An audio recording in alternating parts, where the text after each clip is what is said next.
নমস্কাৰ এই মুহূৰ্তত আহি পৰিছে ৰাতিপুৱাৰ কেইবাটাও বিগ ব্ৰেকিং নিউজ। আজি হৈছে 2 জুন। গোটেই অসম তথা ভাৰতৰ বিভিন্ন প্ৰান্তৰ পৰা যুগুত হৈছে কেইবাটাও গুৰুত্বপূৰ্ণ খবৰ। এনেবোৰ খবৰ নিতৌ পাই থাকিবলৈ চেনেলটি সাবস্ক্ৰাইব কৰি ভিডিঅ'টো যেটা লাইক কৰিবলৈ নাপাহৰিব। আজিৰ আমাৰ প্ৰথমটো খুবেই গুৰুত্বপূৰ্ণ খবৰ হৈছে অসমবাসীৰ বাবে এটা ডাঙৰ খবৰ। 2026 নহয় 2036 চনতহে অসমৰ কংগ্ৰেছ চৰকাৰ গঠন হ'ব। কেইবাটাও গুৰুত্বপূৰ্ণ মন্তব্য কৰিছে। লোকসভা নিৰ্বাচনৰ ফলাফলৰ পিছতেই সভাপতি পদবী হেৰুৱাব ভূপেন বৰাই। কেইবাটাও ডাঙৰ মন্তব্য কৰিছে সলমান খানে। অহা 10 বছৰলৈ অসমৰ চৰকাৰ গঠন কৰিব নোৱাৰে কংগ্ৰেছে। 2026 নহয় 2036 চনতহে কংগ্ৰেছ চৰকাৰ হ'ব। লোকসভা নিৰ্বাচনৰ ফলাফলৰ পিছতেই সভাপতিৰ পদবী হেৰুৱাব ভূপেন বৰাই। ভূপেন বৰাক সভাপতিৰ গাদীৰ পৰা আঁতৰাব কংগ্ৰেছৰ হাইকমাণ্ডে। অপসাৰিত হ'ব বিধায়ক জাকিৰ হুছেইন চিকদাৰ।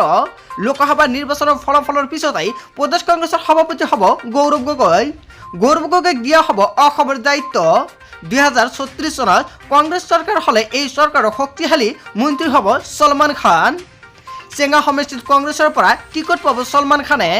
সামাজিক মাধ্যমত ভাইৰেল কংগ্ৰেছ নেতা সলমান খানৰ বিস্ফোৰক টেলিফোনিক বাৰ্তালাপ।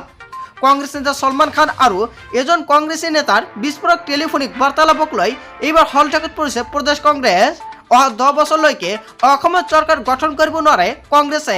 হয় বন্ধুসকল, এটা ডাঙৰ খবৰ, এটা গুৰুত্বপূৰ্ণ খবৰ মুকলিছে। বছৰৰ আগতে আচলতে চৰকাৰ গঠন কৰিব নোৱাৰিব নেকি কংগ্ৰেছে? জনতাই কি ক'ব? নিশ্চয় আপোনাৰ মন্তব্যটো কমেণ্ট কৰি জনাবলৈ নাপাহৰিব।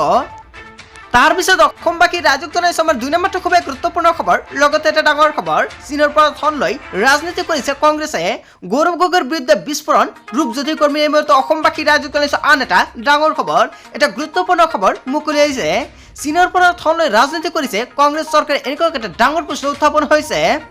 গৌৰৱ গগৈ জন্ম দিয়া ফাৰ্ম টু ফুড NGOক লৈ চীনৰ পৰা ধন অহাৰ অভিযোগ উত্থাপন হৈছে। মৰিয়নিৰ ক্ষুদ্ৰ প্ৰাথমিক চিকিৎসালয়লৈ আগবঢ়োৱা অক্সিজেন কনচেন্ট্ৰেটৰটো চীনৰ পৰা বুলি দাবী। গৌৰৱ গগৈৰ বিৰুদ্ধে সৰব হৈ পৰিছে বিধায়ক ৰূপজ্যোতি কৰ্মী। চীনৰ পৰা কংগ্ৰেছে পইচা লৈ ৰাজনীতি কৰাৰ অভিযোগ উত্থাপিত হৈছে। কেৱল এয়াই নহয়, অখিল গগৈ ৰাইজৰ দলৰ চীনৰ পৰা ধন লোৱা বুলি এটা ডাঙৰ অভিযোগ। ঘটনা তদন্তৰ দাবী জনালে মৰিয়নিৰ বিধায়ক গৰাকীয়ে। চীনা সামগ্ৰী সৰবৰাহ বন্ধ কৰিবলৈ কেন্দ্ৰীয় গৃহমন্ত্ৰী অমিত শ্বাহক দাবী ৰূপজ্যোতি কৰ্মীৰ। এনেকুৱাকৈ কেইবাটাও গুৰুত্বপূৰ্ণ মন্তব্য মুকলি আহিছে। তাৰপিছত অসমবাসী ৰাইজক জনাইছো আমাৰ 3 নম্বৰটো খুবেই গুৰুত্বপূৰ্ণ খবৰ। লগতে এটা ডাঙৰ খবৰ, মুছলমান ৰাষ্ট্ৰত নিষিদ্ধ দীঘল দাড়ি আৰু হিজাব। দীঘলীয়া দাড়ি ৰখাত নিষেধাজ্ঞা আৰোপ কৰিছে এখন মুছলিম ৰাষ্ট্ৰই। মুছলিম মহিলাই পৰিধান কৰিব নোৱাৰিব হিজাব। নিষেধাজ্ঞা আৰোপ কৰা কঠোৰ নীতি ৰূপায়ণ কৰা হৈছে। পুৰুষে মুখ পৰিষ্কাৰ বন্দী কৰি ৰখাটো বাধ্যতামূলক। 18 বছৰৰ তলৰ লোকে অন্ত্যেষ্টিক্ৰিয়াৰ ক্ৰিয়াৰ বাহিৰে অংশ ল'ব নোৱাৰিব ৰাজহুৱা ধৰ্মীয় অনুষ্ঠানত। তাজিকিস্তানত জাৰি কৰা হৈছে এই সমূহ নিয়ম। 95%তকৈ অধিক মুছলমান সংখ্যাগৰিষ্ঠতা আছে তাজিকিস্তানত।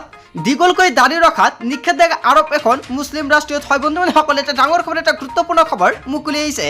তাৰপিছত অসমবাসী ৰাইজক জনাইছো আমাৰ 4 নম্বৰটো খুবেই গুৰুত্বপূৰ্ণ খবৰ। লগতে এটা ডাঙৰ খবৰ, যোৰহাট লোকসভা সমষ্টিক লৈ মুখ্যমন্ত্ৰী হিমন্ত বিশ্ব শৰ্মাৰ আশাত পৰিল চেঁচা পানী। যোৰহাট লোকসভা সমষ্টিত ফেইল হ'ব মুখ্যমন্ত্ৰী হিমন্ত বিশ্ব শৰ্মাৰ প্লেনিং।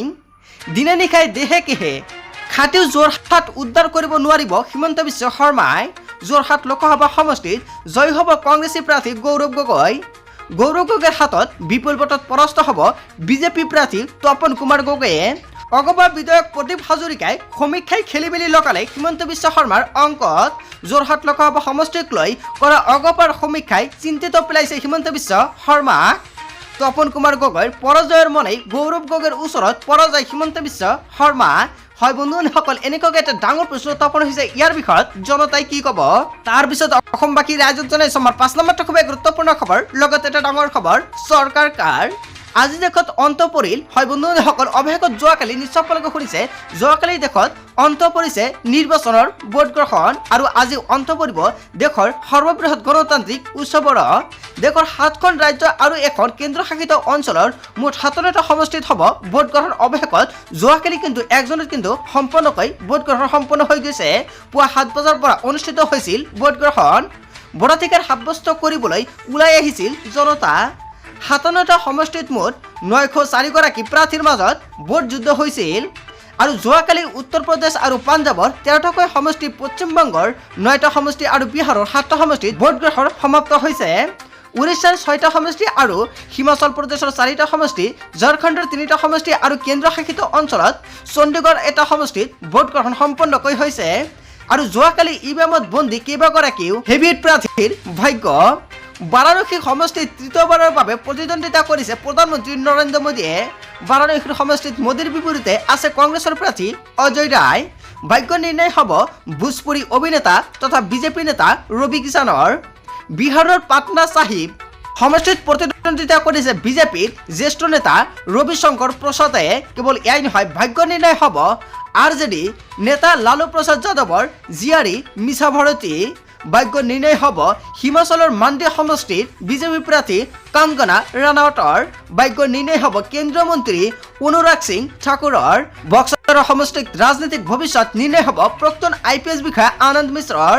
যোৱাকালি দেশত অন্তিম পৰ্যায়ত নিৰ্বাচন ভোট গ্ৰহণ সম্পন্ন হৈছে। হয় বন্ধুসকল, এতিয়া কোনে জিকিব, কংগ্ৰেছ নে বিজেপি? আপোনাৰ মন্তব্যটো নিশ্চয় কমেণ্ট কৰি জনাব। তাৰ পিছত অসমবাসী ৰাইজক জনাইছো আমাৰ 6 নম্বৰটো খুবেই গুৰুত্বপূৰ্ণ খবৰ। লগতে এটা ডাঙৰ খবৰ, দিছপুৰৰ জনতা ভৱনৰ কৰ্মচাৰীক লৈ SOP জাৰি কৰিছে ৰাজ্য চৰকাৰৰ তৰফৰ পৰা। দিছপুৰৰ জনতা ভৱনৰ কৰ্মচাৰীক লৈ SOP জাৰি ৰাজ্য চৰকাৰৰ। দিছপুৰৰ জনতা ভৱনৰ কৰ্মচাৰীলৈ জৰুৰী নিৰ্দেশনা ৰাজ্য চৰকাৰৰ। জনতা ভৱনৰ একাংশ কৰ্মচাৰীৰ সময়তে কাৰ্যালয়ত উপস্থিত নোহোৱাকৈ সৰব হৈ পৰিছে সাধাৰণ প্ৰশাসন বিভাগ। সকলো বিষয়া কৰ্মচাৰী পুৱা 9:30 পৰা 9:45 ভিতৰত কাৰ্যালয়ত উপস্থিত হ'ব লাগিব। হয় বন্ধুসকল, আপুনি ঠিকেই শুনিছে। FRS-ৰ জৰিয়তে তেওঁলোকৰ উপস্থিতি পঞ্জীয়ন কৰিবলৈ কঠোৰভাৱে সক্ৰিয় নিম। তদুপৰি সকলো বিষয়া কৰ্মচাৰীৰ বিয়লি 5 বজাৰ পিছতহে কাৰ্যালয় ত্যাগ কৰিব লাগিব। বিয়লি 5 বজাৰ পূৰ্বে বিষয়া কৰ্মচাৰীয়ে এৰিব নোৱাৰিব কাৰ্যালয়। 3 মাহ নিয়মীয়াকৈ উপস্থিত থাকিব লাগিব কাৰ্যালয়ত। হয় বন্ধুসকল, নিৰ্দেশনা পালন কৰা কৰ্মচাৰীয়ে লাভ কৰিব মেন অৱ দ্য মান্থ অথবা ওমেন অৱ দ্য মান্থ স্বীকৃতি। জৰুৰী জাননীযোগে এই ঘোষণা সাধাৰণ প্ৰশাসন বিভাগৰ। তদুপৰি নিয়মীয়াভাৱে 3 দিন পলমকৈ কাৰ্যালয়ত উপস্থিত হ'লে এটা CL কৰ্তন কৰা হ'ব। কেইবাটাও গুৰুত্বপূৰ্ণ মন্তব্য কৰা হৈছে। চ' বন্ধুসকল, ইয়াৰ বিষয়ত আপুনি কি ক'ব? যদি আপোনাৰ কিবা মন্তব্য কৰিব লগা থাকে, আপোনালোকৰ মন্তব্যটো নিশ্চয় কমেণ্ট কৰি জনাবলৈ নাপাহৰিব। লগতে PM কিষাণৰ প্ৰত্যেকজন হিতাধিকাৰীৰ বাবে এটা ডাঙৰ খবৰ, অতি শীঘ্ৰে আপোনাৰ বেংক একাউণ্টত চৰকাৰে সোমাই দিব 2000 কোটি টকা। আপোনালোকৰ কৰিব লাগিব বেংকৰ লগত আধাৰ কাৰ্ড লিংক। এতিয়ালৈকে যদি বেংকৰ লগত আধাৰ কাৰ্ডটো লিংক কৰা নাই, অতি শীঘ্ৰে আপুনি বেংকৰ লগত আধাৰ কাৰ্ডটো লিংক কৰক। নহ'লে আপুনি পোষ্ট অফিচৰ এটা একাউণ্ট খোলক। আপোনাৰ পোষ্ট অফিচৰ একাউণ্টত এইবাৰ চৰকাৰে সোমাই দিব 2000 কোটি টকা। হয় বন্ধুসকল, গোটেই অসম তথা ভাৰতৰ বিভিন্ন প্ৰান্তৰ পৰা যুগুত হৈছে কেইবাটাও গুৰুত্বপূৰ্ণ খবৰ।